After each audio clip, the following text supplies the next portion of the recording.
Video like जरूर कर लीजिए और ऐसे वीडियो लगातार फ्री में पाने के लिए चैनल को तुरंत सब्सक्राइब कर लीजिए और बेल आइकन को जरूर टैप कर लीजिए ताकि आगे भी सारे वीडियो आपको मिलते रहे। यूट्यूब में फॉलो करते हैं तो प्लीज ये वाला फ्री टेलीग्राम चैनल जरूर ज्वाइन कर लीजिएगा। सारे नोटिफिकेशन सारे अपडेट यहीं पे आते हैं, ध्यान रखिए।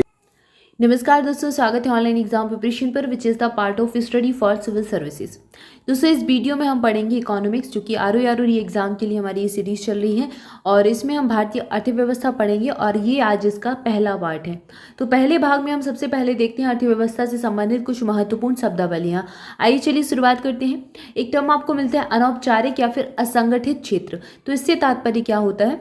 असंगठित क्षेत्र उसको कहते हैं जहां पर निजी क्षेत्र के वैसे उद्यम जिनमें मजदूरी पाने वाले श्रमिकों की संख्या सामान्यतः 10 से अधिक नहीं होती, तो ऐसे क्षेत्र को असंगठित क्षेत्र कहा जाता है। अदृश्य मदें क्या होती हैं, जिनको इनविजिबल्स कहते हैं। भुगतान संतुलन के चालू खाते की मदें जिनमें दिखाई देने वाली दृश्य वस्तुएं ना हो।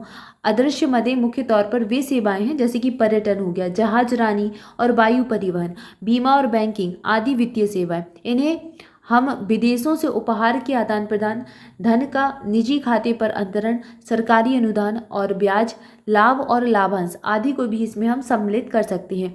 यानी कि भुगतान संतुलन के चालू खातों की मदें जिनमें दिखाई देने वाली दृश्य वस्तुएं ना हो उनको अदृश्य मदें कहते हैं।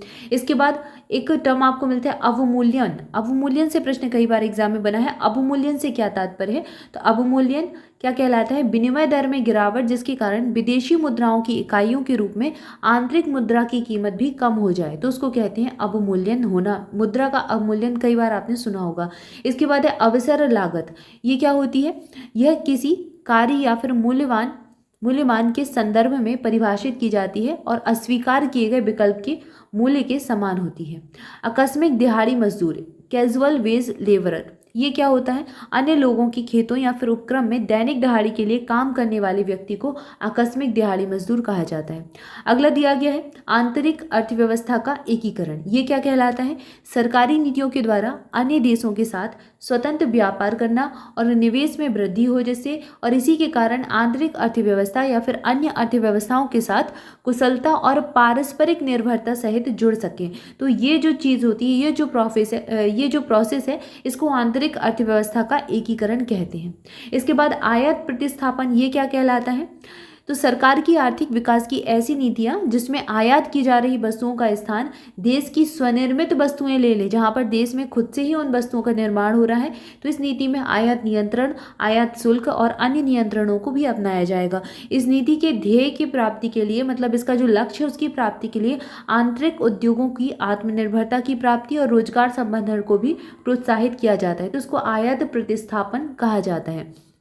यानी कि हम जो जिन चीज़ों का आयात कर रहे हैं उनको हम अपने देश में ही निर्माण करने लगे उनका। इसके बाद तो आयात का प्रतिस्थापन हो जाएगा। इसके बाद दिया गया आयात शुल्क क्या होती है? आयात कर वह कर जो प्रति इकाई या फिर मूल्य के अनुसार निर्धारित हो, उसको आयात शुल्क कहते हैं। आयात शुल्क में बाधाएं कुछ होती हैं, टैरिफ बैरियर्स जिनको कहा जाता है। ये क्या है? सरकार के द्वारा आयात पर लगाए गए कर को टैरिफ बैरियर कहा जाता है।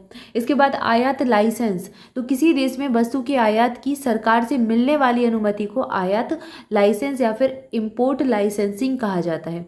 अगला दिया गया है उत्पादकता। उत्पादकता यानी प्रोडक्टिविटी, ये क्या होती है? तो श्रम या फिर पूंजी की दक्षता में वृद्धि से उनकी उत्पादकता में भी वृद्धि होगी। श्रम बढ़ेगा, पूंजी बढ़ेगी तो उत्पादकता यानी प्रोडक्शन बढ़ जाएगा।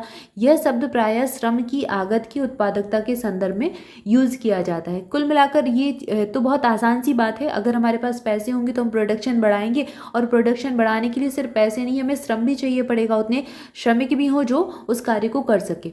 इसके बाद दिया है उपनिवेशवाद। ये क्या है? तो ये तो आपने कई बार हिस्ट्री में भी पढ़ा होगा। युद्ध में विषय या फिर अन्य विधियों का प्रयोग कर किसी दूसरे देश को अपने अधीन बना लेना। ठीक है, जैसे कि ब्रिटेन ने कई सारे उपनिवेश बना रखे थे, उसमें से भारत भी एक था। इस प्रकार अपने देश की सीमा से बाहर भी अन्य राष्ट्रों के राजनीतिक आर्थिक जीवन पर नियंत्रण कर लिया जाता है। उपनिवेशवाद की सबसे बड़ी विशेषता है अधीनस्थ देशों का शोषण। मतलब जो उपनिवेशवाद बनाएगा जो भी देश, वो अधीनस्थ देश का क्या करेगा? शोषण करेगा। इसके बाद उपभोग समुच्चय, ये क्या होता है? किसी परिवार पर उपयुक्त वस्तुओं सेवाओं का समूह जिनका प्रयोग जनता के उपभोग के रूप में अनुमान लगाने के लिए किया जाता है। सांख्यिकी संस्थान का इसका निर्धारण करते हैं। भारत में राष्ट्रीय प्रतिदर्श सर्वेक्षण संगठन यानी NSSO जो है, नेशनल सैंपल सर्वे ऑर्गेनाइजेशन, यहाँ पर उपभोग के समुच्चय में 19 वस्तुओं को ये शामिल करते हैं। और इनमें क्या क्या है, एक इसमें वर्ग हैं जैसे कि अनाज है, दालें, दूध से बनी चीज़ें हैं, सा वर्ग में खाद्य तेल रखे हैं, दा वर्ग में सब्जियां और धा वर्ग में वस्त्र रखे गए हैं। तो 19 उपभोग की वस्तुओं को इसमें रखा गया है। तो ये उपभोग समुच्चय कहलाता है। इसके बाद अगला दिया गया उद्यम। उद्यम तो आप सब जानते ही हैं क्या होता है, किसी व्यक्ति या फिर समूह के स्वामित्व वाला उपक्रम जो मुख्य रूप से बिक्री के ध्येय से वस्तुओं और सेवाओं का उत्पादन और वितरण आदि करे, उसको क्या कहते हैं, उद्यम कहते हैं। अगला टर्म दिया गया ऊर्जा दक्षता ब्यूरो। ये क्या है, यह एक सरकारी संस्था है जिसका उद्देश्य है ऐसी नीतियां या फिर रणनीतियां बनाना जिसमें स्वनियमन और बाजार के सिद्धांतों पर बल दिया जाए। यह अर्थव्यवस्था के विभिन्न क्षेत्रों में ऊर्जा संरक्षण को बढ़ावा देता है और विद्युत के अपव्यय को रोकने के उपाय भी करता है। तो ऊर्जा दक्षता ब्यूरो यानी कि ऊर्जा को दक्ष बनाने वाले काम करता है। एक सरकारी संस्था है जो देखरेख करती है कि ऊर्जा संरक्षण को बढ़ावा मिल रहा है, ऐसे उद्यम चल रहे हैं कि नहीं चल रहे हैं। तो ये सारी चीज़ें देखना इसका काम है। इसके बाद है एकाधिकार और प्रतिबंधकारी व्यापार अधिनियम। ये क्या चीज़ होती है, इस अधिनियम को व्यापारियों और एकाधिकारी और अन्य जनहित बाधक व्यवहारिक प्रविष्टियों का नियमन करने के लिए लागू किया गया है। अंश, हिस्से या इक्विटी, यहाँ से प्रश्न एग्जाम में पूछा गया। इक्विटी क्या होती है, तो किसी कंपनी की चुकता पूंजी में के समान मूल्यधारी अंश, इसके धारक ही कंपनी के वास्तविक स्वामी माने जाते हैं और इन्हें कंपनी में मताधिकार प्राप्त होता है और ये लाभांश पाने के अधिकारी भी होते हैं। यानी कब इनकी कंपनी में शेयर भी होता है, कंपनी का जो प्रॉफिट है वो भी इनको मिलता है, इक्विटी। कर प्रतिकर क्या होता है, तो करों के कारण वस्तु की कीमतों में अनुपात से अधिक वृद्धि हो जाना, ये प्रायः अनेक चरणों में लगने वाले करों का परिणाम होता है, यानी कर के ऊपर कर। तो यहाँ पर उदाहरण के रूप में उत्पादन शुल्क की राशि को वस्तु की उत्पादन लागत में जोड़कर उस पर विक्रय कर लगा देना और इस प्रकार उत्पादन शुल्क पर भी विक्रय कर लग जाता है। तो ये कर प्रतिकर कहलाता है। इसके बाद अगला दिया गया कृषि का व्यवसायीकरण क्या है, तो ये प्रश्न भी एग्जाम में पूछा जाता है। मेंस में भी ऐसे प्रश्न बनते हैं। स्व उपभोग या फिर पारिवारिक उपभोग नहीं बल्कि मुख्यतः बाजार में बिक्री के व्यवसायीकरण ने कुछ अलग ही रूप धारण किए हैं। जैसे अंग्रेजों ने खाद्य फसलों के स्थान पर नकदी फसलों की खेती को बढ़ावा दिया और इनके ऊंचे कीमतें देना भी प्रारंभ कर दिया। उन्हें नकदी फसलें अपने देशों के उद्योग के लिए कच्चे माल के रूप में चाहिए थी, तो इसी को कृषि का व्यवसायीकरण किया गया। पहले कृषि क्या कर रहे थे, लोग अपनी जीविका के लिए कर रहे थे, अपने भरण पोषण के लिए कर रहे थे, फिर व्यवसाय बन गया कृषि, तो इसी को कृषि का व्यवसायीकरण कहते हैं। आप आसान भाषा में भी इसको समझ सकते हैं। तो यहाँ पर हमने कुछ शब्दावलियों को देखा जो अर्थव्यवस्था से संबंधित थी। इसका एक और पार्ट आएगा तो उसको हम अगली वीडियो में देखेंगे। तब तक के लिए जुड़े रहें चैनल के साथ। वीडियो कैसा लगा कमेंट करके जरूर बताएं, वीडियो को लाइक जरूर करें और दोस्तों के साथ भी शेयर करें। चैनल को सब्सक्राइब भी कर लें, बेल आइकन भी प्रेस करें।